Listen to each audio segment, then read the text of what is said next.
का दुनिया को सुपथ दिखाए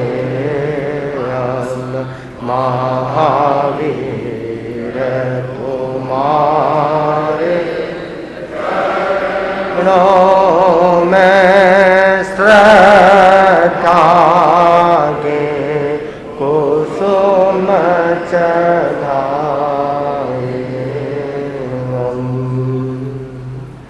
अनंतरम दास्ताव्य धाम युग प्रधान महातपस्वी आचार्य श्री महाश्रमण जी के पावन चरणों में कोटि कोटि वंदन। श्रद्धेय मुनिश्री के पावन चरणों में भाव भरा वंदन। मुनिवृंद, पर्युषण पर्व आराधक समस्त श्रावक श्राविकागण, पर्युषण पर्व का 7वां दिन आज ध्यान दिवस के रूप में मनाया जा रहा है। कार्यक्रम की शुभ शुरुआत मंगलाचरण से। मंगलाचरण के लिए मैं आमंत्रित करूंगा तेरापंथ महिला मंडल साउथ कलकत्ता की बहनों को मंगलाचरण हेतु प्रस्तुति। कल भगवती संवत्सरी महापर्व है और कल का प्रवचन प्रातः 7 बजे प्रारंभ होगा लगभग, और मुख्य प्रवचन यानी मुनिश्री का पदार्पण लगभग 9:30 बजे के आसपास हो सकेगा। तो अधिक से अधिक भाई बहन कल के दिन को आध्यात्मिक रूप से मनाने हेतु प्रवचन श्रवण का लक्ष्य रखें अधिक से अधिक, और पोषद व्रत की अधिक से अधिक आराधना हो, प्रयास रहे। साल में एक दिन संवत्सरी का आता है और उस दिन उपवास तो अधिकतर होता ही है, साथ में पोषद व्रत की आराधना हो जाए तो सोने पे सुहागा जैसी कहावत चरितार्थ हो सकेगी। तो अधिक से अधिक भाई बहन पोषद व्रत की आराधना करें। अष्ट प्रहरी, 6 प्रहरी, 4 प्रहरी। अष्ट प्रहरी पोषद में सुबह 5:15 बजे प्रत्याख्यान लगभग करवाया जाएगा, 6 प्रहरी लगभग 11:15 बजे और 4 प्रहरी शाम को 5:30 बजे के आसपास। तो अधिक से अधिक भाई बहन पोषद व्रत की आराधना का प्रयास रखें। मंगलाचरण हेतु तेरापंथ महिला मंडल साउथ कलकत्ता। तेरा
मंगल मंगलाचरण के पश्चात आज ध्यान दिवस है, तो प्रेक्षा प्रशिक्षिकाएँ, प्रेक्षा प्रशिक्षक एक गीत का संगान करेंगे। मैं आमंत्रित करूंगा प्रेक्षा फाउंडेशन से संबद्ध प्रेक्षा प्रशिक्षिकाएँ प्रशिक्षक गीत के संगान के लिए।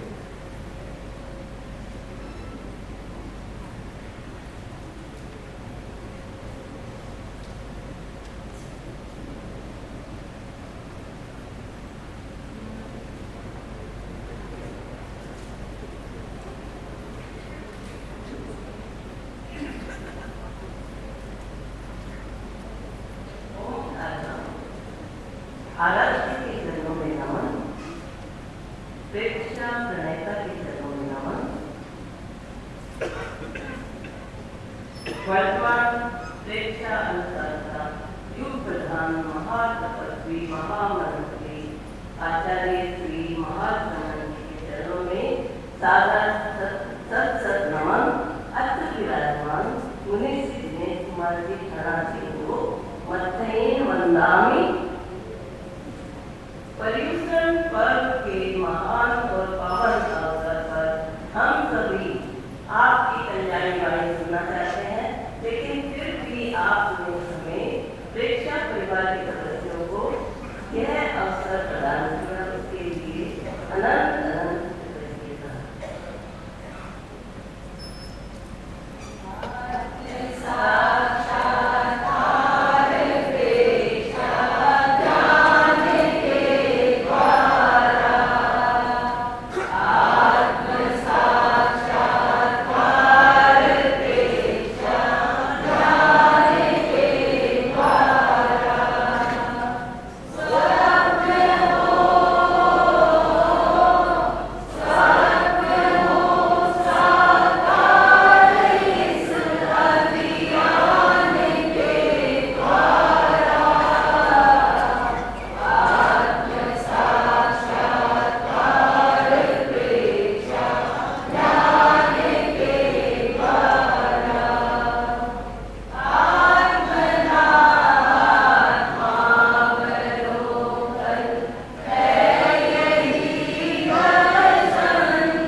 प्रेक्षा गीत के संज्ञान के पश्चात मैं आमंत्रित करूँगा बालमुनि कुणाल कुमार जी को अपने भाव अभिव्यक्ति के लिए। बालमुनि कुणाल कुमार जी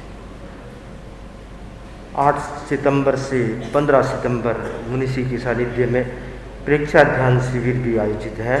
तो अधिक से अधिक भाई बहन प्रयास करें कि प्रेक्षा ध्यान शिविर में संभागी बनने का। मुनि कुणाल कुमार से।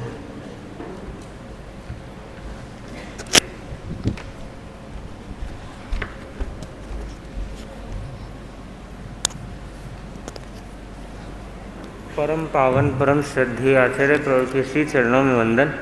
श्रद्धास्पद मुनिश्री के चरणों में वंदन। अच्छा, ध्यान का इतिहास उतना ही प्राचीन है जितना धर्म का। धर्म के साथ ध्यान का अविनाभावी संबंध है। ध्यान धर्म का आधारभूत तत्व है, उसे धर्म से पृथक नहीं किया जा सकता। ध्यान का अर्थ है एक आलंबन पर चित्त की स्थिरता। चंचल मन से ध्यान नहीं हो सकता। एक घटना है, राजा जंगल में सैर करने गया। अनेक सैनिक साथ थे, सब घोड़े पर सवार थे। राजा जिस घोड़े पर चढ़ा हुआ था वह वक्र गति वाला था। वह राजा को विपरीत दिशा में ले गया। राजा अकेला हो गया, उसे बहुत प्यास लगी। उस समय एक चरवा सामने दिखा। राजा ने कहा, भाई पानी पिलाओगे? उसने पानी पिलाया, आसन बिछाकर बैठा दिया और अच्छी परवरिश की। राजा ने प्रसन्न हो कहा, देखो मैं राजा हूँ और मैं तुम्हें 60 गांव बख्शिश करना चाहता हूँ, करता हूँ। चरवा होशियार था, उसने कहा, राजन मैं ऐसे नहीं मानता, आप मुझे लिख कर दे। राजा किस पर लिखता? कुछ और तो था नहीं, वृक्ष का पत्ता था। उस पत्ते पर राजा ने लिख दिया, मैं तुम्हें 60 गांव बख्शिश करता हूँ। चरवा खुश हो गया, राजा चला गया। थोड़ी देर बाद चरवाहा को नींद आने लगी। उसने पत्ते को सिराने के पास रखा और सो गया। घूमते घूमते एक बकरी उधर आई और उस पत्ते को चर गई। उसके लिए 60 गांव का पट्टा नहीं था, साधारण सा वृक्ष का एक पत्ता। थोड़ी देर बाद जब चरवाहा जगा, उसने देखा गांव का पट्टा गायब है। किसी ने उसकी व्यथा जाना और कहा, क्या करे कहाँ जाए, कहे बिना राह न जाए। मन की बात मन में रह गई, 60 गांव बकरी चल गई। केवल कल्पना करने और सपना लेने से काम नहीं चलता। कल्पना को यथार्थ तक ले जाने के लिए जितनी यात्रा करनी होती है, वह यात्रा पूरी हो तो कल्पना यथार्थ में बदल सकती है। यथार्थ तक पहुंचने के लिए मानसिक चित्र बनाना और उस पर एकाग्र होना बहुत आवश्यक है। प्रेक्षा ध्यान के प्रयोग बहुत सारे हैं जो एकाग्रता को साधने के लिए हैं। एकाग्रता ध्यान का परिक्रम है। यदि हमारी एकाग्रता अच्छी बन जाती है, परिक्रम अच्छा हो जाता है, तो ध्यान में स्थायित्व आएगा। प्रेक्षा ध्यान हम कर ले, प्रेक्षा ध्यान हम कर, स्वयं का ध्यान हम कर ले, स्वयं का ध्यान ध्यान कर ले, ध्यान अमृत पान हम कर ले, स्वयं का ध्यान हम कर ले, स्वयं का ध्यान हम कर, प्रेक्षा ध्यान हम कर ले, प्रेक्षा ध्यान हम। पद्मासन में जम कर सुस्थिर मुद्रा जरा जमा ले, कोमलता से आँख मूंद कर मन को स्वस्थ बना ले। मेरुदंड को सीधा कर प्रणिधान हम कर ले। स्वयं का ध्यान हम कर ले। स्वयं का ध्यान हम कर। बन कर पहरेदार देखते जाए श्वास प्रणाली। प्रेक्षा करते करते होते जाए खाली खाली। चक्र प्रवेश ज्योति दर्शन आसन हम कर ले। स्वयं का ध्यान हम कर ले। स्वयं का ध्यान हम कर ले। प्रेक्षा ध्यान हम कर ले। बैठा शील शिखर पर मैं अनुमान हम कर ले। स्वयं का ध्यान हम कर।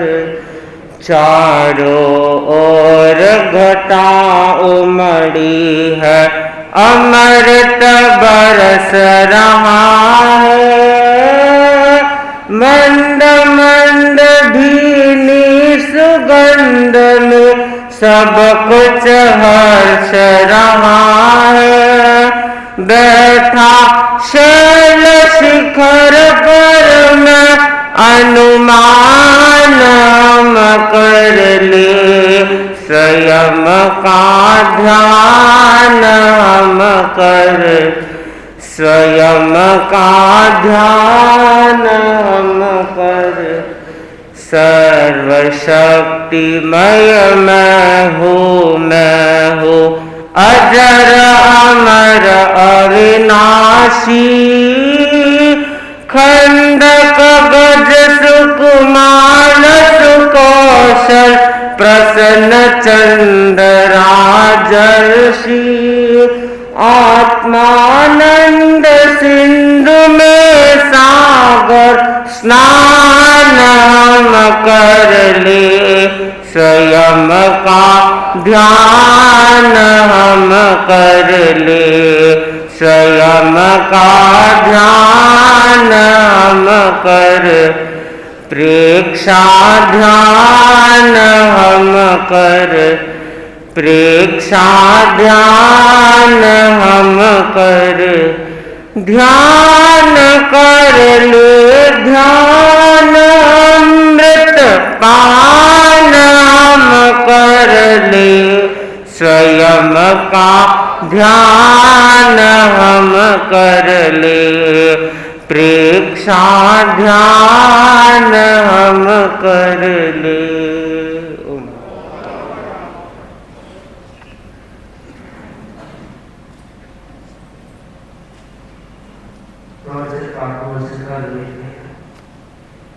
भूकंप आ गया तो प्रवचन सुनने वाले श्रोता थे वो सारे होश से बाहर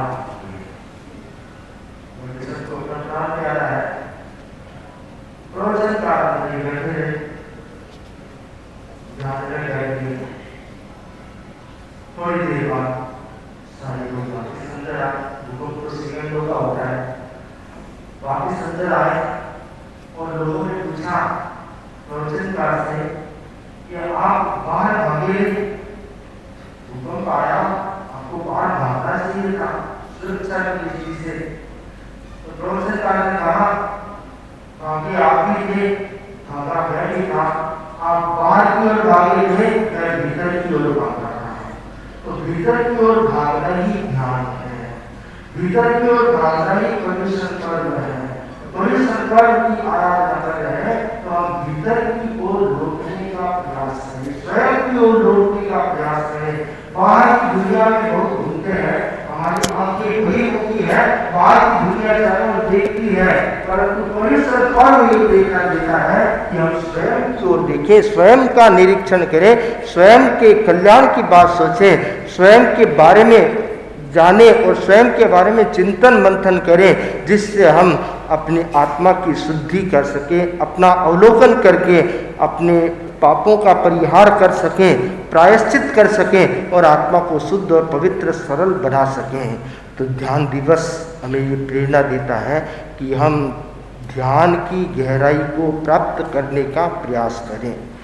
एक आदमी रोड पर चारपाई डाल के सो रहा था, तो उधर से गुजरते हुए किसी व्यक्ति ने पूछा, भाई तुम्हारा इतना बड़ा घर है, तुम बाहर क्यों सो रहे हो? तो उसने कहा, भी घर तो बड़ा है पर घर में जगह नहीं। कि जगह क्यों नहीं, इतना बड़ा घर है? कि वह बोला, घर में तो कबाड़ खाना भरा, यानी सामान इतना भरा है कि मेरे सोने के लिए भी जगह नहीं बची है, इसलिए मुझे बाहर रोड पे सोना पड़ रहा है। तो जब तक दिमाग में विचारों का कबाड़ खाना भरा रहेगा, तब तक व्यक्ति भीतर में प्रवेश नहीं कर पाएगा।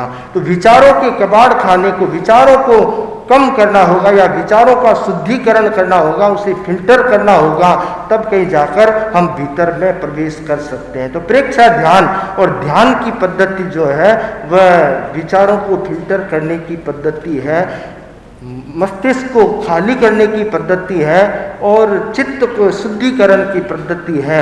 तो उस प्रेक्षा ध्यान की प्रक्रिया से जुड़े परम पूज्य आचार्य श्री महाप्रज्ञ जी का ये महनीय अवदान सबके लिए कल्याणकारी, जन जन के लिए कल्याणकारी है। जो करेगा उसको लाभ प्राप्त होगा, जो मिश्री खाएगा उसका मुंह मीठा होगा, जो अमृत पिएगा उसका कायाकल्प होगा। तो ठीक उसी प्रकार ये प्रेक्षा ध्यान है, मिश्री के समान और अमृत के समान है। जो ध्यान की प्रक्रिया में उतरेगा उसका अवश्य कायाकल्प होगा, उसका कल्याण होगा। प्रेक्षा ध्यान कल्याण वर्ष भी चल रहा है और प्रेक्षा ध्यान कल्याण वर्ष में प्रयास करें, कम से कम एक शिविर अवश्य अटेंड करें और प्रेक्षा ध्यान की संपूर्ण प्रक्रिया से रूबरू हो और उसके प्रयोग करें, जिससे आपको पता चल पाएगा कि आचार्य महाप्रज्ञ जी ने कितना कल्याणकारी अवदान दिया है। तो ध्यान की प्रक्रिया से जुड़े तीर्थंकरों ने ध्यान का मार्ग बदलाया है, स्वयं तीर्थंकरों ने ध्यान किया है। भगवान महावीर ने वर्षों वर्षों तक ध्यान की साधना की और उसके बाद केवल ज्ञान प्राप्त किया है। तो ध्यान की प्राचीन पद्धति है, उस प्राचीन पद्धति से हम अपने कल्याण के लिए कुछ न कुछ प्राप्त कर सकते हैं। तो ध्यान की प्रक्रिया से जुड़ने का प्रयास करें। इन्हीं मंगल भावनाओं के साथ ओम आराम। मेरा निवेदन श्रद्धेय मुनिश्री से कि आज पर्युषण पर्व के 7वें दिन ध्यान दिवस पर सभी को ध्यान से परिचित कराते हुए ध्यान और भगवान महावीर जीवन दर्शन पर अपना उद्बोधन प्रदान करने हेतु निवेदन श्रद्धेय मुनिश्री।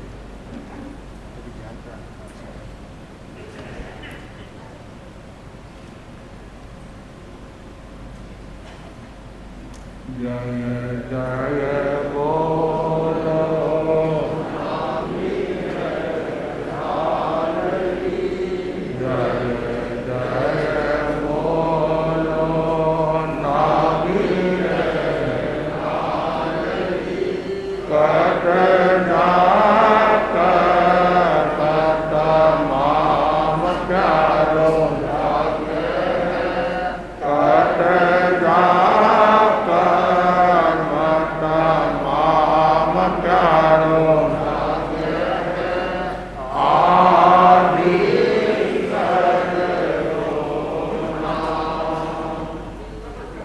अहिंसा के अवतार भगवान महावीर स्वामी के चेतन में कोटि से वंदन। युग प्रदान आचार्य श्री महासमुनि के चेतन में कोटि से वंदन। मुनिवृंद, पर्युषण पर्व की आराधना करने वाले आराधक बंधु श्रावक श्राविका, पर्युषण पर्व का 7वां दिन जो ध्यान दिवस के रूप में मनाया जा रहा है और ज़्यादा से ज़्यादा भाई बहनों को ध्यान की साधना करनी चाहिए। तो सर्वप्रथम हम कुछ समय के लिए आपको ध्यान के प्रयोग करा रहे हैं। आंखें कोमलता के साथ बंद, कोई भी आसन का चुनाव, रीढ़ की हड्डी सीधी, गर्दन सीधी, अपने आप को भावित करते हुए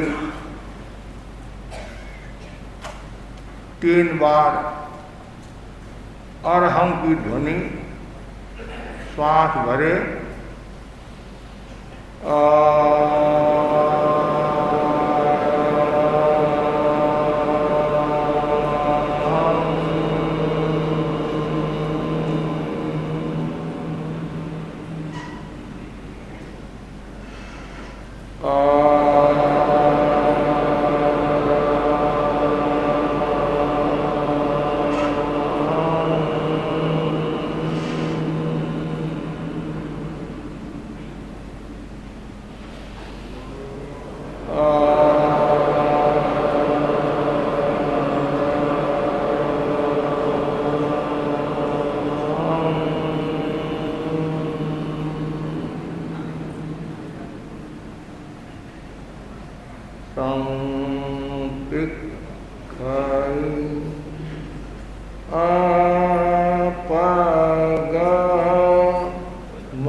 आत्मा के द्वारा आत्मा को देखें, स्वयं को देखें।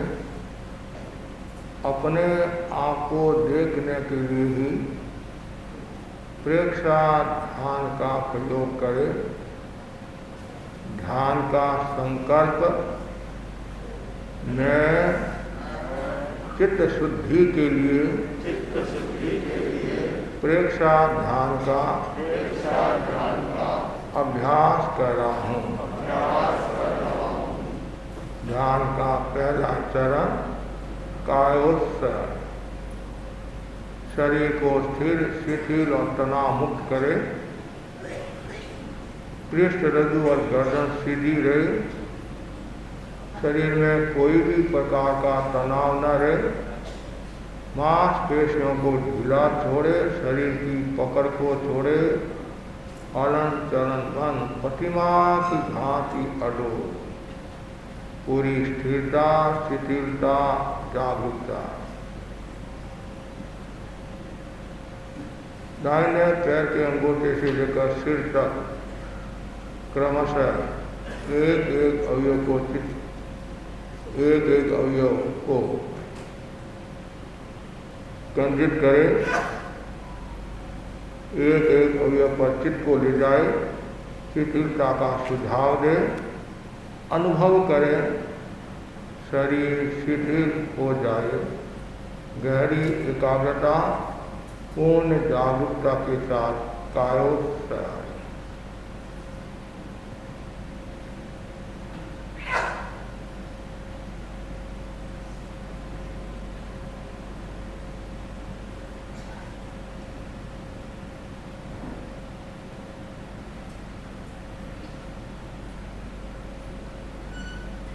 पूर्ण जागरूकता और अनुभव करें शरीर शिथिल हो जाए। शरीर शिथिल हो रहा है। पूरे शरीर में हल्केपन का अनुभव करें। कमल के फूल की भांति, रुई की भांति शरीर हल्का हो रहा है। बॉडी रिलैक्स और पैर से लेकर सिर तक का पूरा भाग शिथिल हो गया है, ऐसा अनुभव करें।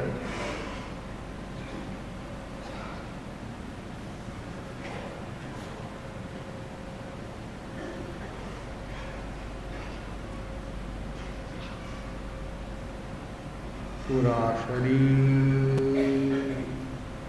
शिथिल हो गया है।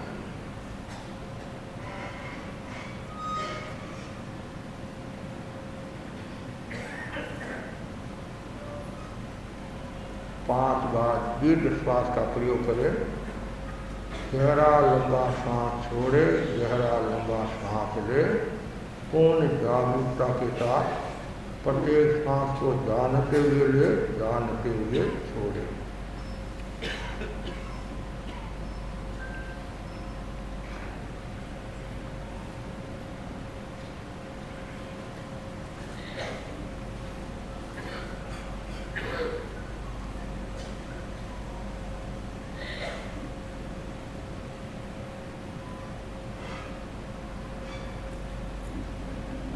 केवल श्वास का अनुभव करें।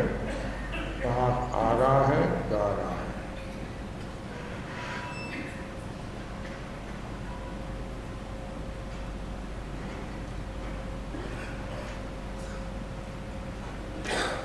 ध्यान संपन्न ओम आ रहा है।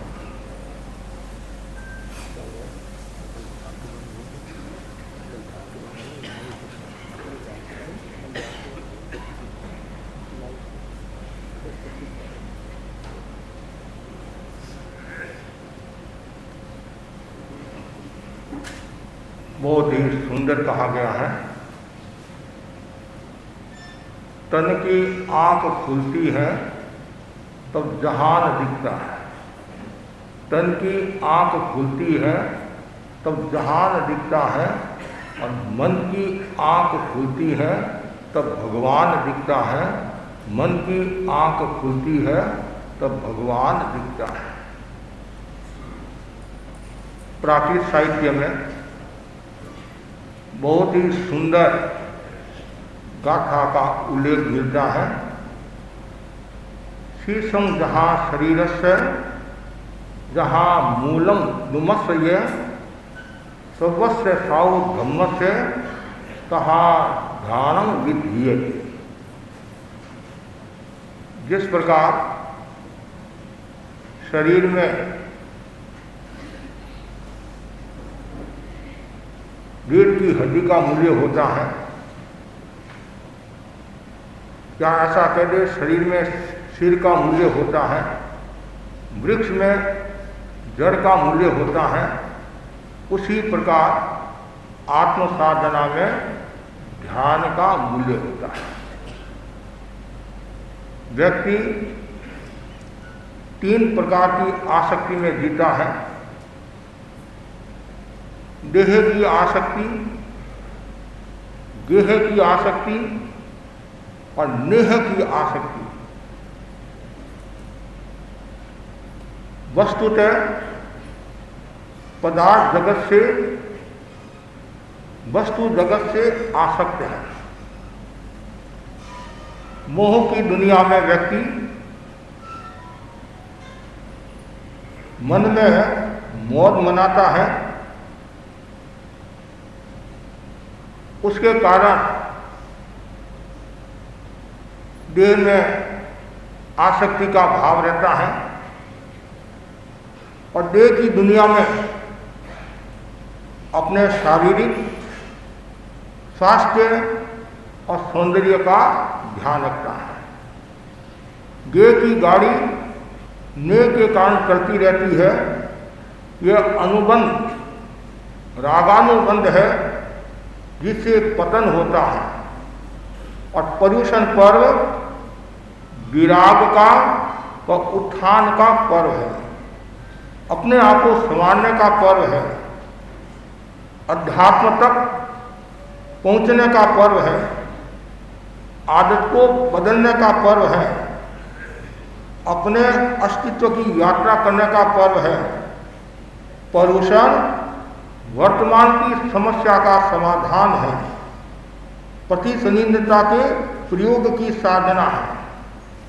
पर्युषण भीतर आने का मार्ग है, उसका एक उपाय ध्यान है। ध्यान जीने की कला है, जीवन का मूल्यवान पक्ष है।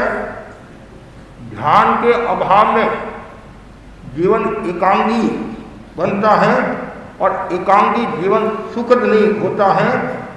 ध्यान से बाह्य व आंतरिक पक्षों की शुद्धि होती है। ध्यान एक नई स्फूर्ति देता है, आशा का संचार करता है और जीवन में उत्साह भरता है। दिव्य शक्ति से योजित होता है, मानसिक शक्ति का संवर्धन करता है, भय और घबराहट को दूर करता है। व्यक्ति यथार्थ से परिचित होता है, काल्पनिक तत्वों से मुक्त हो जाता है और यथार्थ में रमण करने लग जाता है। जो ध्याया जाए वह ध्यान है, जिसे ध्येय की प्राप्ति होती है वह ध्यान है। योग का स्थिरीकरण ध्यान है, निर्विचारता ध्यान है। किसी एक वस्तु पर मन को केंद्रित करना ध्यान है और सरल भाषा में ध्यान का अर्थ है जागरूकता, वर्तमान में जीना। हमारा ये जो जीवन है, व्यक्ति वर्तमान में कम जीता है, अतीत और भविष्य के बारे में ज़्यादा सोचता रहता है या करता रहता है। मेरे पूर्वज ऐसे थे और भविष्य में मुझे ये करना है, ऐसा करना है, वैसा करना है। लेकिन ज्ञानी जन कहते हैं जो व्यक्ति वर्तमान में जीता है वही व्यक्ति आगे बढ़ सकता है। आचार्य महाप्रज्ञ जी ने उपसंपदा के जो 5 सूत्र दिए, उनमें महत्वपूर्ण जो सूत्र है भावक क्रिया, वर्तमान में जीना, जानते हुए प्रवृत्ति करना, अप्रमत्तता के साथ। जो भावक क्रिया का महत्व समझ लेता है वो व्यक्ति अच्छा ध्यान कर सकता है। तो हमें क्या करना है? वर्तमान में जीना है, और जो व्यक्ति वर्तमान में जीता है वही व्यक्ति आगे बढ़ सकता है। वर्तमान में जीने का महत्वपूर्ण उपाय ध्यान, और दुनिया में अनेक प्रकार के ध्यान बताए गए हैं और उनमें एक ध्यान है प्रेक्षा ध्यान। भगवान महावीर ने ध्यान के बारे में बहुत बताया। उन्होंने खुद ने ध्यान के प्रयोग बहुत किए और गुरुदेव तुलसी की कृपा हुई, महाप्रज्ञ जी को निर्देश दिया और आचार्य महाप्रज्ञ जी के वर्षों की साधना का ये फलित है प्रेक्षा ध्यान। प्रेक्षा ध्यान का अर्थ है गहराई के साथ देखना, अपने आप को देखना। लेकिन हमारा जो ये मन है वो खुद को नहीं देखता है, दूसरों को देखता रहता है। दूसरा ऐसा है, दूसरा ऐसा है, दूसरा ऐसा है, और तू कैसा है। यदि आप एक अंगुली सामने करते हैं तो 3 अंगुलियां इधर है, लेकिन व्यक्ति का जो चिंतन रहता है वो दोष परक ज़्यादा रहता है, गलतियां निकालने वाला ज़्यादा रहता है। 100 काम आपके अच्छे कर दिए और एक काम अच्छा नहीं हुआ, इतने में तो आदमी ही न जाने क्या क्या करने लग जाता है। 100 आइटम अच्छे हैं और एक साग अच्छा नहीं है, या थोड़ा सा कम मिर्चा वाला है, या थोड़ा सा ठंडा है, इतने में तो देवता आ जाते हैं। अरे हम पर्युषण पर्व की साधना करे हैं, श्रावक, आप लोग श्रावक हो तो ये चिंतन करना चाहिए कि क्या ठंडा क्या गर्म। मुझे तो बस केवल भाड़ा है ये, मतलब पेट पूर्ति के लिए, मतलब शरीर को चलाने के लिए मुझे ये भोजन करना है। यदि आप स्वाद में उलझ गए तो साधु का साधना का कि श्रावक का है आप, और साधु नहीं, साधु चाहे साधु हो वो भी नहीं साधु हो जाएगा। साधु के मन में भी वो भावना आती है तो साधु हो जाएगा। इसलिए हर परिस्थिति में अपने आप को संतुलित रखना चाहिए, और जो अपने आप को संतुलित रखता है और दूसरों का दोष नहीं देखता है वह निर्दोषी व वीतरागता की साधना करता है। गुरु ने चेले को एक डंडे के बारे में बताया और डंडे की खूब विशेषता बताई। तो चेला बोला, गुरुजी ये डंडा तो मुझे दे दीजिए। गुरुजी ने कहा, मेरे वर्षों की साधना है और बड़ी कठिनाई के साथ में मैंने ये विशेषता हासिल की है। शिष्य बोला, गुरुदेव आप तो साधक हो, आप तो और ऐसा डंडा तैयार कर लोगे, मेरी तो इतनी साधना है नहीं है, अब मुझे ये डंडा दे दीजिए। गुरु का शिष्य पर थोड़ा मोह था और डंडा दे दिया। डंडा देने के बाद में शिष्य के मन में आया, पहले मुझे गुरुजी की परीक्षा करना है, गुरुजी में कितने दोष है। ये मनुष्य का स्वभाव है। तत्काल उसने गुरुजी के सामने डंडा किया। जैसे ही डंडा किया और पौना डंडा भर गया दोषों से। शिष्य बोला, गुरुजी ऐसे गुरु मुझे नहीं चाहिए, मैं तो जा रहा हूँ। गुरु गुरु होते हैं। और गुरु ने कहा, चेला एक बार डंडा वापिस मुझे दे। और डंडा दिया और वो डंडा शिष्य के सामने किया। जैसे किया वो पूरा डंडा भर गया। और गुरुजी ने कहा, एक डंडा और होता तो भी भर जाता, मेरे में तो थोड़े दोष है, तुम्हारे में कितने दोष है। व्यक्ति जिस दिन अपने आप को देखने लग जाएगा, अपने दोषों को देखने लग जाएगा, अपना निरीक्षण करने लग जाएगा, तो समझना चाहिए आप प्रेक्षा ध्यान की साधना में पास हो गए हैं, पास हो गए। तो ये प्रेक्षा ध्यान का जो उद्देश्य है वह अपने आप को देखना, अपनी वृत्तियों को देखना और वृत्तियों का परिष्कार करना, स्वनिरीक्षण करना। जो व्यक्ति स्वनिरीक्षण करता है वो व्यक्ति आगे बढ़ता है। हम ध्यान साधना क्यों करें? ध्यान साधना करने से क्या मिलेगा?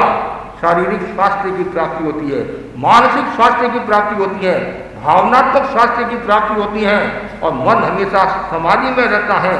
व्यक्ति आरोग्य को प्राप्त होता है और व्यक्ति प्रसन्नता को प्राप्त होता है। तो ध्यान का बहुत बड़ा मूल्य बताया गया है। और यहाँ तक बताया गया है, आचार्य महाप्रज्ञ जी ने ध्यान के 5 हेतु बताए हैं। ध्यान के 5 हेतु बताए हैं और उन्हें पहला जो हेतु बताया है वह है तनाव मुक्ति। जो व्यक्ति प्रेक्षा ध्यान की साधना करता है वो तनाव से छुटकारा पाता है। और आज का जो युग है, ये जो सदी है, ये समस्याओं से भरी हुई है। सुबह से लेकर शाम तक कितनी समस्याएं आती हैं। व्यक्ति तनाव में रहता है, भय में रहता है, चिंता में रहता है और जिसके कारण कितनी बीमारियां होती हैं। कभी कभी सुनते महाराज इसका सर्वास हो गया कि लगता है महाराज इसके हार्ट अटैक आया, हार्ट फेल हुआ है। ये तनाव में बहुत रहता था, तनाव में रहता था, उसके कारण ये समस्या आई है। प्रेक्षा ध्यान की साधना करने से व्यक्ति तनाव मुक्ति की साधना करता है और वह खुश रहता है। दूसरा बताए मन प्रसाद है। हम ध्यान का हेतु है मानसिक प्रसन्नता के लिए हम ध्यान करते हैं। अपानंद विप से आए, हमेशा आत्मा को प्रसन्न रखो। और आत्मा को कौन प्रसन्न रखेगा? जो समता की साधना करता है। और समता की साधना किससे होती है? जो व्यक्ति ध्यान साधना करता है वह समता का विकास करता है और जो समता का विकास करता है उसका मन हमेशा प्रसन्न रहता है। तो दूसरा हेतु है। तीसरा बता संवेग नियंत्रण। हम ध्यान साधना क्यों करते हैं? संवेग नियंत्रण के लिए। जो हमारे भीतर में आवेग है, वेग है, क्रोध है, मान है, माया है, लोभ है, उनको कंट्रोल करने के लिए हम प्रेक्षा ध्यान की साधना करते हैं। चौथा जो सूत्र बताया है, हम ध्यान क्यों करते हैं? संतोष की साधना के लिए। और पूर्ण संतोष आ गया तो समझना चाहिए वीतरागता की साधना। मतलब अब वीतराग हो गए हैं तो पूर्ण संतोषी होना जरूरी है। लेकिन बहुत मुश्किल काम है। कहना तो सरल है कि हमारा संतोषी संतोषी संतोषी, और हम भी दुआ में भी कहते हैं संतोषी सदा सुखी दुखी जो तृष्णावान, भावे तो गीता पढ़ो भावे पढ़ो कुरान। बात तो बहुत सुंदर कहते हैं।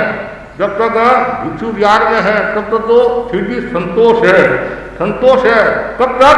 10:30 बजे तक। उसके बाद में संतोष रहना मुश्किल है। जैसे ही 10:30 हुए और फटाफट आसन समेटा महाराज, बड़ा बाजार का टाइम हो गया है, अब हम ज़्यादा संतोष कर नहीं सकते हैं। लेकिन जो प्रेक्षा ध्यान की साधना करता है वह संतोष की साधना। ये 5 सूत्र बताए। चौथा 5वां है अंतर्दृष्टि का विकास। बहुत महत्वपूर्ण। हम ध्यान का हेतु है, हमारा लक्ष्य क्या है? बाह्य दृष्टि का विकास नहीं है, हमारा लक्ष्य है अंतर्दृष्टि का विकास, प्रज्ञा का जागरण, चैतन्य की अनुभूति। और जो प्रज्ञा का जागरण हो जाता है, अंतर्दृष्टि का विकास हो जाता है, फिर हमारे को क्या चाहिए। और ध्यान के अलग अलग रूप भी बताए हैं, पिंडस्थ ध्यान भी होता है और पदस्थ ध्यान भी होता है, रूपम ध्यान भी होता है और रूपातीत ध्यान भी होता है। और फिर हम ध्यान, वो तो हेतु है, और यहाँ पे पता है ध्यान क्यों करें, परिचय विजय के लिए हम ध्यान करते हैं। शरीर जीवन है तो कष्ट भी आते हैं, तो ध्यान करने से हम उन कष्टों का निवारण कर सकते हैं और कष्टों पर विजय प्राप्त कर सकते हैं। तो परिचय मतलब चारों ओर से सहन करना, उसका नाम है परिचय। तो परिचय के विजय के लिए, और फिर है तत्व ज्ञान के लिए, तत्व विज्ञान में प्रवीण होने के लिए हम ध्यान करते हैं। तीसरा विरक्ता, विरक्ति के लिए, वैराग्य हम बने इसलिए हम ध्यान करते हैं। और ग्रंथि विमोचन अर्थात जो राग देश की जो ग्रंथि है उनको छोड़ने के लिए, उनका क्षय करने के लिए हम ये ध्यान करते हैं। पांचवा बताया समचित्तता, मेरा चित्त हमेशा समान रहे, इसलिए हम ध्यान करते हैं। और प्रश्न खड़ा होता है, ध्यान का जन्म कब होता है। अब ये भी कोई प्रश्न है, ध्यान का जन्म, ध्यान तो कभी करो, जैसे बताया गया महापुरुषों का जन्म शुभ बेला शुभ घड़ी में होता है, उसी प्रकार ध्यान भी शुभ बेला शुभ घड़ी में होता है। उसके लिए बताया गया है संग त्याग कषायाणाम, जो आसक्ति को छोड़ता है, त्याग रखता है, कषाय को छोड़ता है। और निग्रह व्रत धारणम, जो इंद्रिय मन का निग्रह करता है, व्रत धारणा करता है। और मनोक्षाराम जय चेती, मन और इंद्रियों पर जो विजय प्राप्त करता है, जय प्राप्त करता है, सामग्री ध्यान जन्मनी, तब ध्यान का जन्म होता है। आपके भीतर में कषाय है, आसक्ति है, लोलुपता है, राग देश है, मतलब स्वार्थ का भाव है, तो फिर ध्यान कहाँ से होगा। तो ध्यान के लिए जरूरी है। तो बस मैं ध्यान दिवस पर इतना ही आपको कहना चाहता हूँ। और हम आचार्य महासमुद्र जी के भी आभारी हैं, जिन्होंने ये जो वर्ष है, ये वर्ष परीक्षा ध्यान कल्याण वर्ष के रूप में घोषित किया है। और 30 सितंबर को ये पूरा होने वाला है। तो हमारे कलकत्ता के अंदर भी ध्यान का अच्छा माहौल बना हुआ है। 7 शिविर तो लग चुके हैं और 8वां शिविर 8 सितंबर से 15 सितंबर तक है। तो ज़्यादा से ज़्यादा भाई बहन ध्यान की साधना करें। और उस महापुरुष ने तो इतना बड़ा अवदान दिया है, तो हमारा एक कर्तव्य है कि हम उस ध्यान साधना के द्वारा जीवन में बदलाव लाए। तो भारतीय संस्कृति ध्यान प्रधान संस्कृति है। और एक शब्द में यदि मैं कहूँ तो भारतीय संस्कृति की जो आत्मा है वह ध्यान है। यदि हम ध्यान निकाल देंगे तो पीछे कुछ नहीं रहेगा। तो मतलब इतनी ध्यान की विशेषता है। सभी धर्म संप्रदाय में ध्यान का अपने अपने ढंग से विधान भी है और करते भी है। वर्तमान में हमारे भाई बहन बहुत करते हैं, लेकिन वो ध्यान जो करते हैं वो शरीर के लिए करते हैं, शरीर संतुलन के लिए करते हैं। लेकिन मूल लक्ष्य हमारा क्या होना चाहिए, कर्म क्षय के लिए, आत्मा की विशुद्धि के लिए, आत्मा की पवित्रता के लिए ध्यान करना चाहिए। पर रोग मिटाने के लिए दवा जरूरी है, रोग मिटाने के लिए दवा जरूरी है और जीवन जीने के लिए हवा जरूरी है।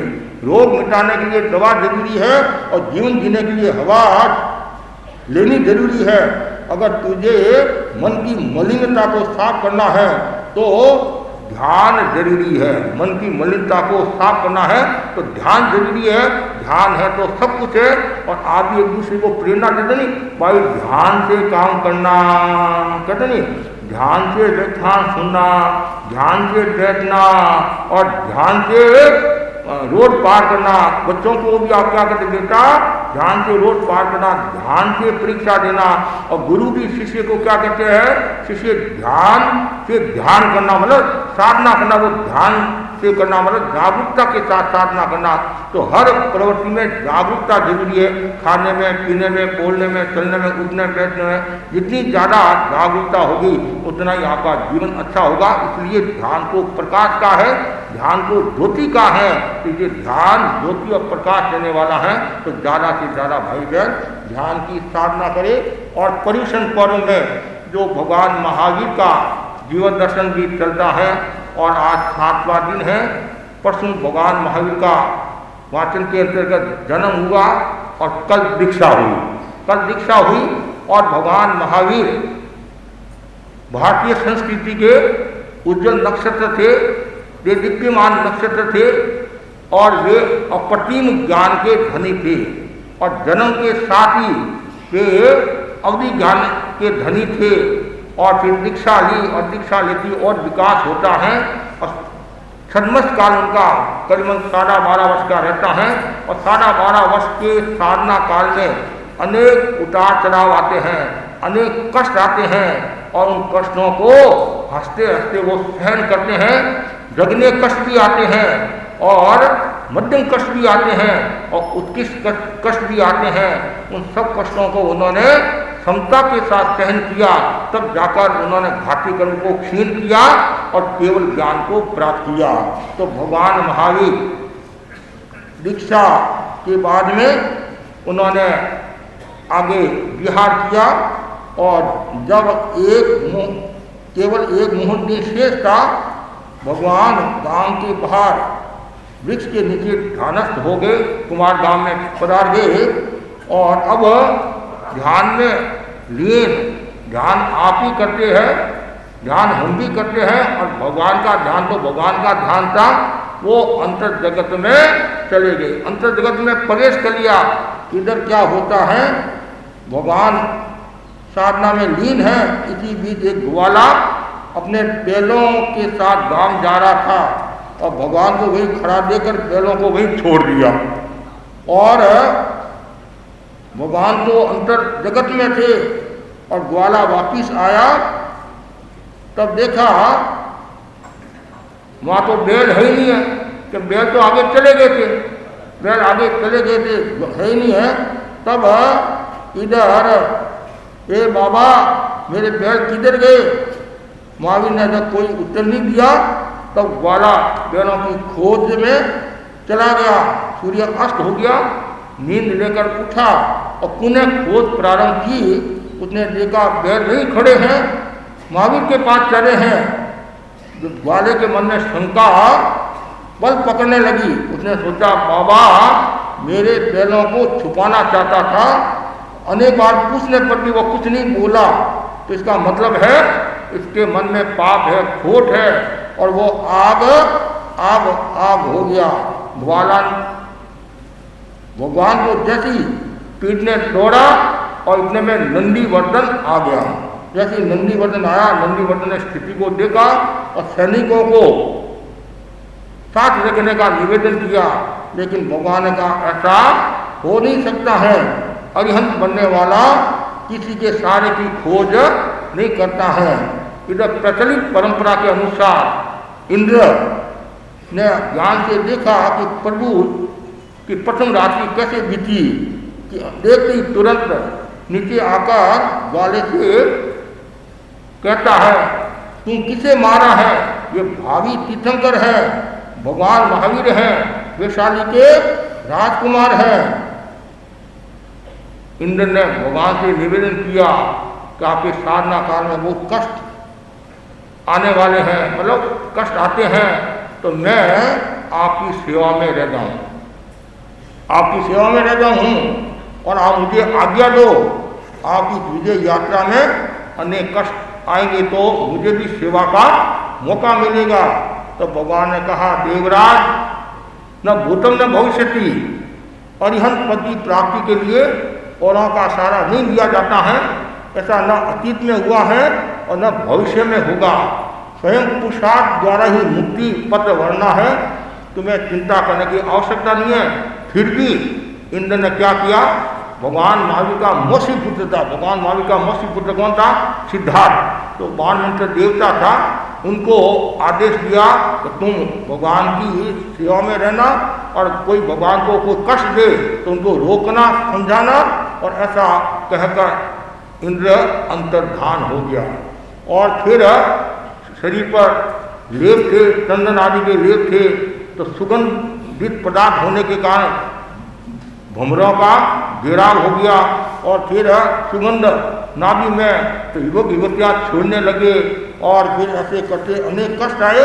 फिर आखिर भगवान आगे पधारे कुलपति का आश्रम। यह भगवान विजम तापस के आश्रम में पहुँचे।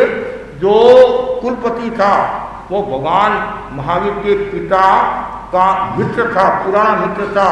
और आश्रम के सभी तापस चाहते थे, विद्यार्थी भी चाहते थे कि राजकुमार भगवान का यहाँ प्रवास हो।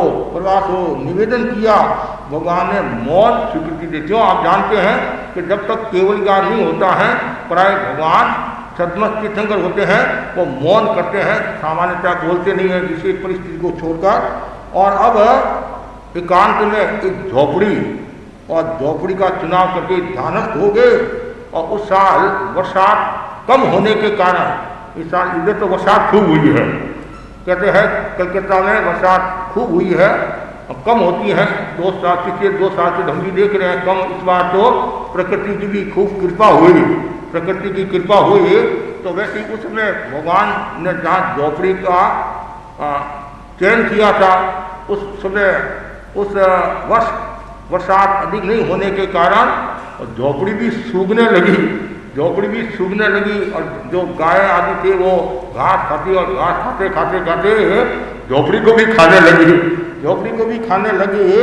तब छात्रों ने देखा कि भगवान की आँख खुली है।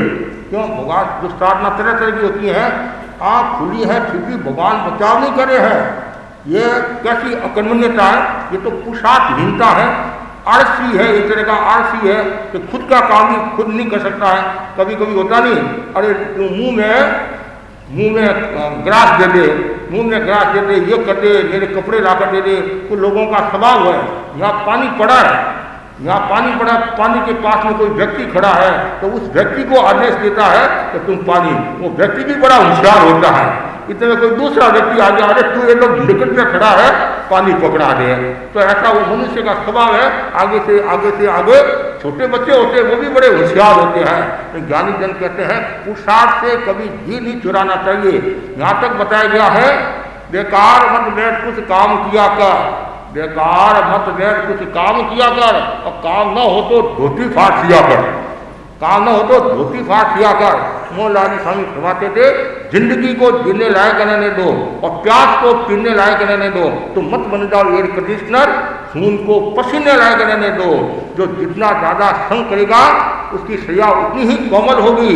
वर्तमान के युग में हम देखते हैं प्राय लोग लेजी हो रहे हैं, आलसी हो रहे हैं। कि बाद जो सगाई सफल होते हैं तो पूछते हैं कि घर में कितने खोखे हैं। मतलब देखो, मतलब कैसे कैसे शब्दों का कबाड़ खाना, खोखे, वो ये है। और फिर है काम वाली है कि नहीं है, कितनी है, 1 है 2 है, और ये शब्दों का जो प्रयोग है। और वो आलसी होगी तो तुम्हारा शरीर खराब हो जाएगा, मन खराब हो जाएगा। और जो व्यक्ति श्रम में लीन रहता है तो फालतू विचार नहीं आते हैं, नहीं तो फिर फालतू विचार आते हैं। पहले घरों में 15-15, 20-20 लोग होते थे तो दिन भर वो काम चलता, फालतू विचार नहीं आते थे। और घर में 2 या 3 सदस्य है, 2 या 3 है, उनमें तो एक कनाडा है, एक ऑफिस चला जाता है, फिर घर में अकेली करे क्या, या तो फिर मोबाइल है, टीवी है, फिर क्लबों में घूमना, फिर और कुछ करना।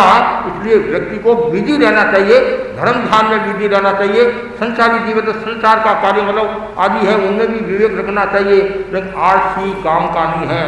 और मैं तो कभी कभी कहा करता हूँ, आप बहू लाते हैं, बहू रानी मत लाना, बहू रानी लाए तो फोड़ा भरेगा, समझे नहीं। और ऐसा भी कहा जाता है कि जो विवाह करते हैं कुल देखना चाहिए, और भी कई चीज़ें बताई गई हैं। और खाली आप रूप रंग को देखोगे तो फिर समस्या हो सकती है। खानदानी घर की है या नहीं है, पुराने लोग खानदानी घर की देखते थे और पापड़ सिखाते थे। जिसको पापड़ सेकना आ गया तो समझना चाहिए वो एकदम कुलीन गति है, घर को संभाल सकती है। जिसको पापड़ सेकना नहीं आया, पापड़ को जला दिया, राख लगा दे, तो फुअर है, काम की नहीं है। तो कुल मिलाकर इतना कहना चाहता हूँ, आलसी किसी को नहीं होना चाहिए। और न तो धर्म ध्यान में आलसी होना, आप सब कर सकते हैं। महाराज मैं उपवास कर सकता हूँ लेकिन करता नहीं हूँ।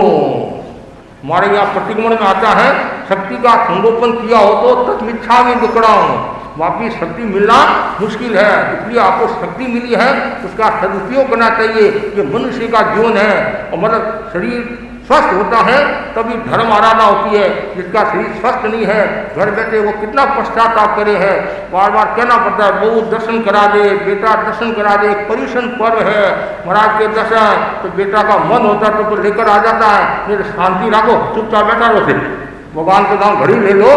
क्यों? जब तक इंद्रियां स्वस्थ हैं और सब ठीक है तो धर्म आराधना कर लो, बाद में मुश्किल है। आज शरीर बलिष्ठ लग रहा है और कल पता नहीं चलता है। एक व्यक्ति दूसरों को दिखाने के लिए गया टेस्टिंग के लिए, उसने सोचा मैं भी टेस्टिंग करा दूं और कैंसर आ गया। कब क्या हो जाता है पता नहीं चलता है। इसलिए धर्म ध्यान में देरी नहीं करना, न आलस्य से करना चाहिए। लेकिन भगवान अकर्मण्य नहीं थे, भगवान तो अपनी साधना में लीन थे। तो परिणाम ये आया, कुलपति से शिकायत की और कुलपति ने भगवान से निवेदन किया। एक देवारी है, उनका एक नाम देवारी, मतलब एक देवारी है, आश्रम के तापस आपसे असंतुष्ट है। एक छोटा सा पक्षी भी अपने घोंसले की सुरक्षा करता है, फिर आश्रम के प्रति आपकी यह उपेक्षा क्यों?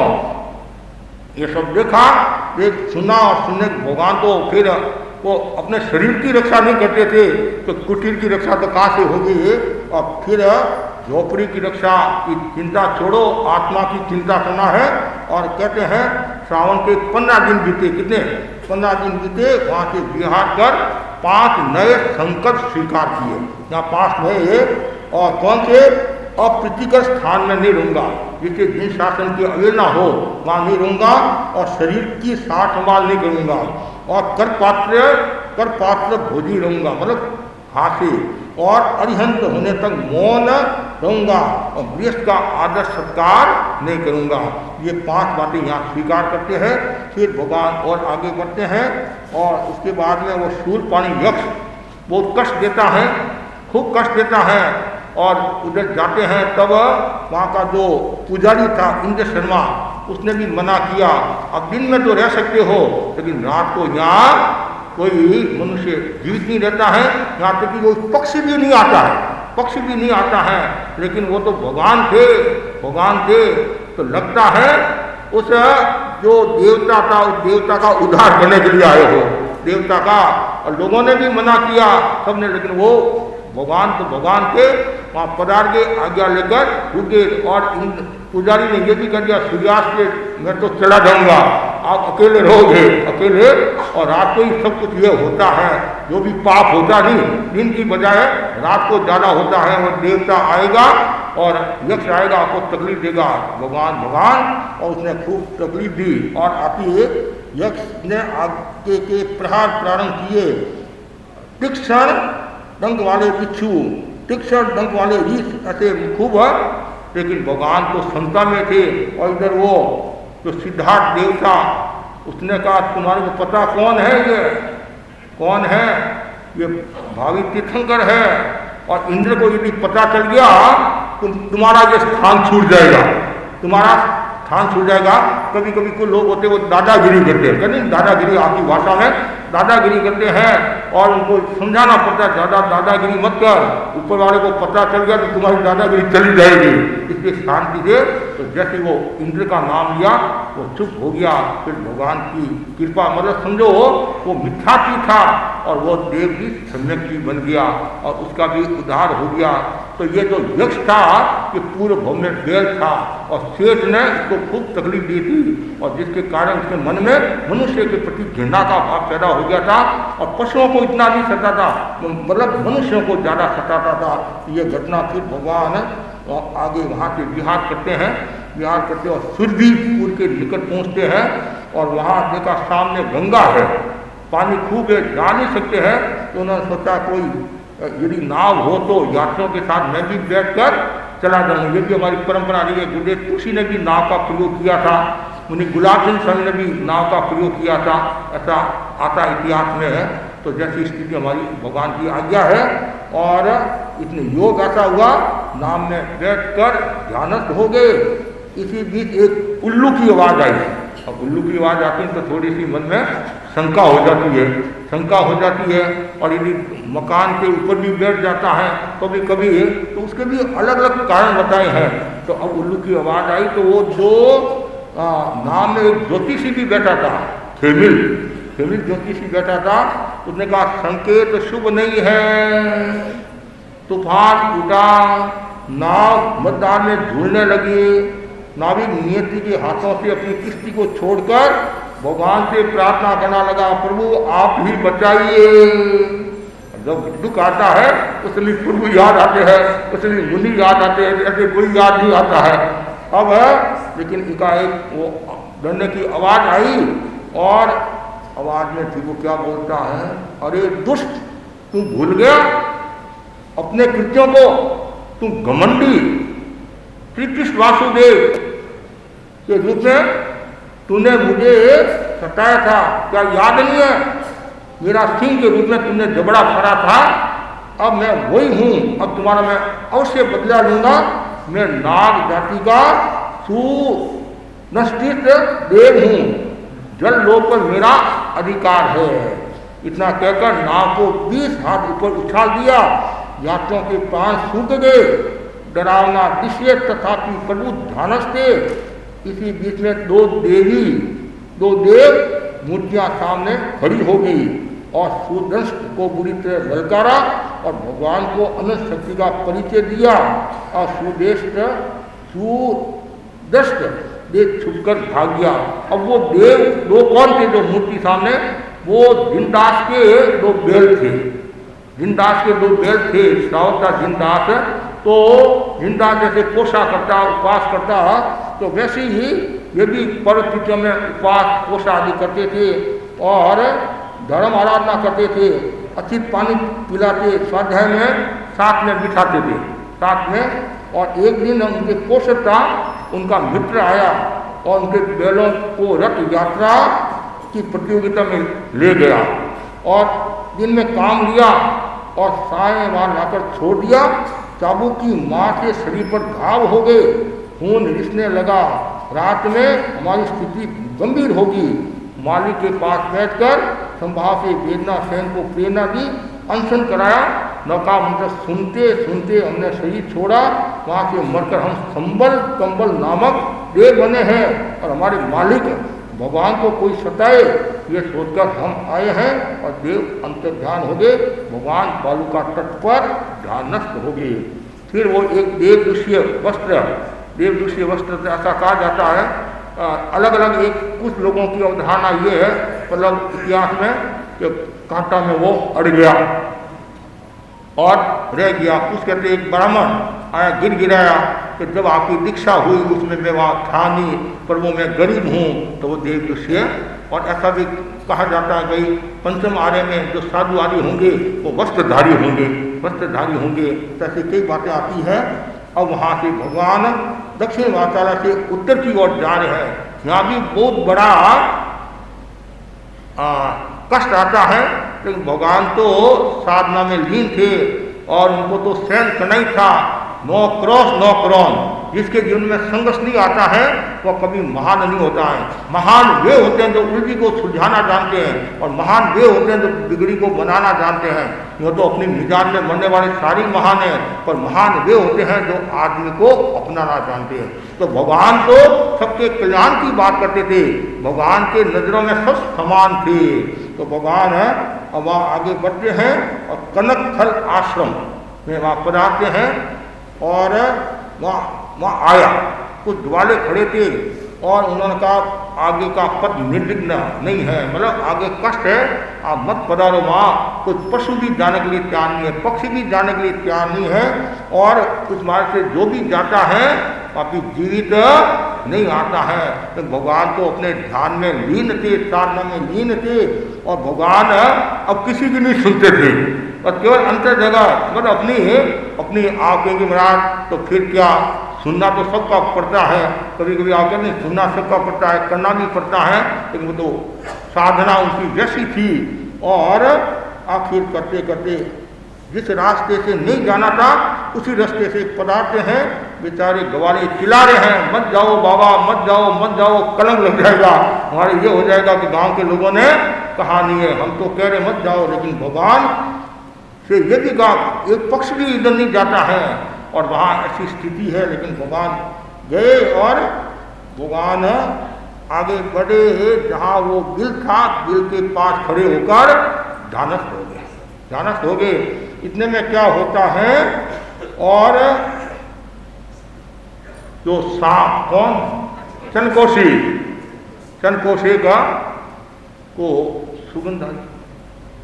तो ये पक्षियों को भी, पशुओं को भी सुगंध आती है। कोई मनुष्य आदि आता है तो और सोचा इधर तो कोई आदमी नहीं आता है, मेरा तो सौभाग्य है, मेरा तो भाग्य है, चलाकर मेरे लिए आया है, चलाकर मेरे लिए आया है। और नर मांस की मीठी सुगंध से वो बहुत खुश हुआ। उसको तो मतलब वही मानसा जी मतलब तत्काल सूर्य के सामने देखकर दृष्टि तेज की, फूंक मारी और फूंक मारने के साथ ही दौड़ा और अपना पहला डंक लगा दिया। उसके विस्मय का पार नहीं रहा।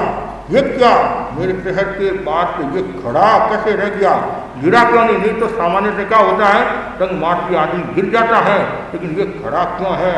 फिर दूसरी बार तीसरी बार से प्रयोग किया, सूर्य के सामने वापिस डंक मारता है, लेकिन वो खून की जगह दूध की धारा, और ऐसा मीठा खून तो मैंने कभी नहीं देखा। और सोचने लगा ये कौन हो सकता है, मेरे प्रहारों से गिरा नहीं है, गिरा नहीं है। भगवान की शांत सौम्य मुद्रा को देखते वह देखते ही रह गया। बार बार प्रहार से वो क्लांत हो चुका था। होता नहीं, कभी कभी आदमी ज़्यादा मेहनत करता तो भी क्लांत हो जाता है, ज़्यादा गुस्से में होता है तो भी क्लांत हो जाता है, ज़्यादा मारता पीटता तो भी क्लांत हो जाता है। इसलिए ये सब ध्यान को, न तो ज़्यादा बोलना, ज़्यादा बोलना, ये नहीं कहते ज़्यादा मारना, इसका मतलब ये नहीं कि मारना, मारने का तो हम पक्ष में नहीं है, और बोलना तो पड़ता है, उसमें भी विवेक रखो। आखिर वो इतना क्लांत हो गया और चुपचाप बैठ गया। चुपचाप मिनी का बाप पहले बोले उसको पाप कहते नहीं, चुपचाप बैठ गया और भगवान का ध्यान पूरा हुआ। और नाग की चेतना को संबोधित करते हुए कहते हैं, चनकोशिक बुझ जाग जाग। ये सब सुनकर ने सोचा, चिंतन किया, अतीत की ओर निहारा, तापस भव का परिचित चनकोशी नाम सुनते ही जाति स्मृति ज्ञान हो गया। मति ज्ञान का एक भेद है, जाति स्मृति ज्ञान, और जाति स्मृति ज्ञान में किसी का कई भाव को देख सकता है, सभी भाव देख सकता है। और उसने देखा और देखते ही भगवान के चरणों में गिर पड़ा और नाग करुणा और प्रेम के सागर में नहाकर सदा के लिए निर्विष हो गया और बिल में मुंह छुपाकर सो गया। और ऐसा कहा जाता है भगवान की साधना में वहाँ लीन है, और ये एकदम शांत हो गया, शांत हो गया। और ग्वालों ने दूर से सारा दृश्य देखा, ये क्या चमत्कार को नमस्कार, चमत्कार को नमस्कार, बाबा के साथ क्या घटना घटेगी। पहले उन्होंने वैसा सोचा, अपन ये सब देखा तो नाग तो एकदम शांत है, और नाग शांत होता तो नाग की पूजा भी होती है। नहीं नाग कहते नाग बाबी की पूजा, आजकल पूजा तो खूब अभी पूजा आ रही है नहीं, हाँ मतलब दुर्गा पूजा, वो पूजा, और पूजा पूजा, लेकिन आत्मा की पूजा करो है नहीं, आत्मा की पूजा का भी ध्यान रखना चाहिए। तो अब क्या होता है, और जैसे ये सब देखा तो लोगों ने नाग देवता है, शांत है, उनको दूध आदि सब चढ़ाना शुरू कर दिया। और फिर वो दूध के कारण, मिठास के कारण क्या कीड़े आने लगे और एकदम उसको छीलने लगी। वो तो एकदम शांत हो गए थे, बस समबुझे समबुझे बुझ बुझे शांत हो गए। उन्होंने तो क्या कर दिया था, और 15 दिन का संथारा आया। क्या 15 दिन का संथारा आया? तिरंज को भी संथारा आता है, तिरंज भी श्राव होता है, नंदन मणियारा का उदाहरण आदि है। और 28 दिन के बाद है तिरंजों को जाति स्मृति ज्ञान होता है, संथारा करके आत्मा का कल्याण करते हैं, सदगति को प्राप्त होते हैं। तो 15 दिन का संथारा, चैत्र शुक्ला पूर्णिमा के दिन संथारा छिड़ गया। हमारी याद में संथारा चल रहा है, रमन भाई का संथारा चल रहा है, और इधर ये सब हो गया। और वहाँ से फिर भगवान आगे बढ़ाते हैं। और ये जो चनकोशी का पूर्व भाव, ये भी महत्वपूर्ण जानने योग्य है, जानने योग्य है। तो जब आचार्य और शिष्य जा रहे थे, आचार्य और शिष्य जा रहे थे, रास्ते में क्या होता है, आचार्य के पैर के नीचे क्या आ जाती, मेढक की मेढक, और वह मर जाता है। कभी कभी असावधानी है, कभी सावधान नहीं रहते हैं, और कभी जागरूकता रहते हुए भी कभी कभी घटना घट जाती है, और पैर से वो मेढक मर गया। तो शिष्य बहुत जागरूक था, मेरे भगवान विराटक न हो जाए, मेरे गुरु विराटक न हो जाए। तत्काल वंदना करके का बुढ़े आपके पैर से मेज की मंदिर एक बार का। तो शिष्य ने सोचा गुरु बोले नहीं है, अभी विवाह के समय बीच में नहीं बोलना चाहिए, जब ठिकाने पता नहीं तब मैं अर्ज कर दूंगा। ठिकाने आए, अर्ज की और उस समय भी गुरु बोले नहीं कि अभी विहार करके आए, क्लांत से थके हुए हैं, जब प्रतिगमन होगा और आलोचना करूंगा उस समय गुरु को निवेदन करूंगा। तो उस समय निवेदन किया और जैसे निवेदन किया बताता हूँ कैसे मेज की मरती है। आया गुरु जी को गुस्सा, शिष्य आगे आगे है और गुरु जी पीछे पीछे उसको मारने के लिए। तो योग ऐसा अंधेरा था, आजकल तो लाइट रहती है, अंधेरा था, सामने खंबा था, ध्यान नहीं रहा, शिष्य तो बच गया और गुरु जी खंबे से टकराए वहाँ एक खड्डा था, उस खड्डे में गिरे, विराटक हो गए। ज्योतिष देवता बनते हैं, वहाँ से फिर वो तापस बनते हैं, आश्रम में तापस बनते हैं। नाम कोशी, जब प्रकृति उसकी तेज होने के कारण चंद कोशी उनका नाम पड़ा। और फिर आगे और भी घटना ने कुल मिलाकर चंद कोशी का उद्धार करने वाले कौन हुए हैं? भगवान महावीर। भगवान महावीर ने केवल मनुष्यों का ही उद्धार नहीं किया है, उन्होंने पशुओं का, मतलब क्षत्रिय, वैश्य, ब्राह्मण, शूद्र, सबका उदाहरण उनका एक ही था कि सबका भला हो, सबका कल्याण हो। तो भगवान का ये सदमस्कार का, उसके बाद में और भी अब आगे का समय की सीमा है। आगे जैसे गौशालक है और भी कई घटनाएं, गौशालक का भी काफ़ी वर्णन आता है। तो कल जैसा अवसर होगा तो कल बताने का भाव रखते हैं, कल और भी इतिहास की बातें बताने का भाव रखता हूँ। और आज जितने भी जो भाई बहन आए हैं उनको तो कल सुबह 7 बजे के पहले आपको पता है सबसे पहले उद्घाटन कौन करेंगे? मुनि कुणाल कुमार जी करेंगे, है ना? कुणाल कुमार जी करेंगे और मधुर स्वर लहरियों के साथ। और इसलिए कोई भी वंचित नहीं रहना है। फर्स्ट इंप्रेशन लास्ट इंप्रेशन कहते नहीं, इसलिए जो भी सुनना है तो 7 बजे फिर आप मत कहना कि मेरा जगह मिली नहीं है, मेरे को बाहर बैठना पड़ा, पहले आओ पहले बाहु चली है। इसलिए और साथ में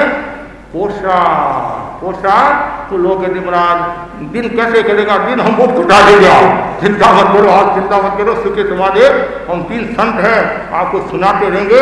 सुनने वाला चाहिए।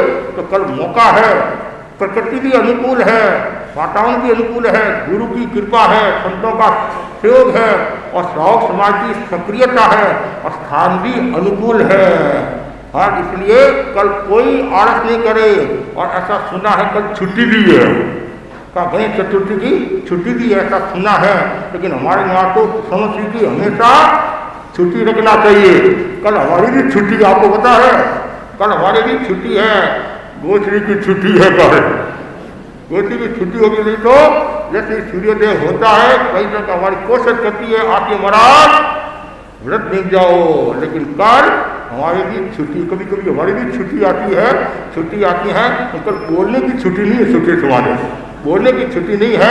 ये तो जैसे घंटा होता है कहते महाराज टाइम हो गया है, कल हम स्वतंत्र सुखे समाधि जैसा अनुकूलता होगी, ज़्यादा से ज़्यादा सुनाने का भाव रखते हैं। तो कोई आलस कोशा याद रखना, जैसे संतान आपको बताया सुबह अष्टपहरी कोशल 5:15 बजे, 5:15 बजे और 6 पहरी कोशल 11 के आसपास और फिर 4 पहरी कोशल 2 5:30 पुना 6 ऐसे 6 बजे तक मत पुना 6 कर सकते हैं, कोशिश यही करना। और उसमें आपको सब बता दिया गया है तो उसके नियम के अनुसार करना है और कोई भी सुविधावादी का भाव नहीं रखे। कल जितनी साधना करना है, जितना कर्म काटना है कर्म काट लो। और एक अष्टपहरी पोषण करने से 30 समाई कितनी होती है? 30 समाई। जो बिना पानी रह सकते हैं तो जरूर अष्टपहरी पोषण का, मैंने आपको बताया था नहीं, तो हमने बेंगलोर और चेन्नई में चातुर्मास किया, 1100 पोषण 1000 पोषण हुए थे। तो कलकत्ता तो महानगर है, यहाँ तो और ज़्यादा पोषा हो सकते हैं, यहाँ सुविधा भी बहुत है। तो पुणे है, आपको एक और करना चाहता हूँ, जिंदगी में जिन्होंने भी पोषा किया है कल जरूर पोषा करे, उपवास करे, छोटे बच्चों को सबको। और दुकान मंगल पर केवल आत्मा का मंगल कर, आत्मा मंगल, आत्मा को देखना है, आत्मा का हिसाब मिलाना है, कर्मों का लेखा जोखा और समस्या का प्रतिगमन।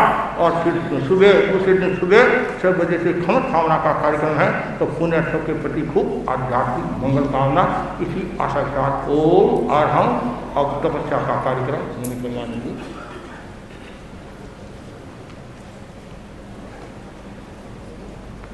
सूचना सूचनाओं के क्रम में आज ध्यान दिवस है, अधिक से अधिक ध्यान करने का प्रयत्न करें। कल भगवती संवत्सरी महापर्व है, तो कल अधिक से अधिक संवत्सरी महापर्व की आराधना करें। छोटे बड़े सभी को उपवास की प्रेरणा दें, बच्चों को भी ज़्यादा से ज़्यादा उपवास की प्रेरणा दें और घर में उपवास का माहौल बना रहें। कल की सूचना मनीषी ने प्रदान की। कल प्रतिक्रमण में अधिक से अधिक संख्या में प्रतिक्रमण में जो यहाँ पहुँच सके यहाँ करें, यहाँ नहीं पहुँच सके अपने अपने क्षेत्र में, अपने अपने सभा भवनों में और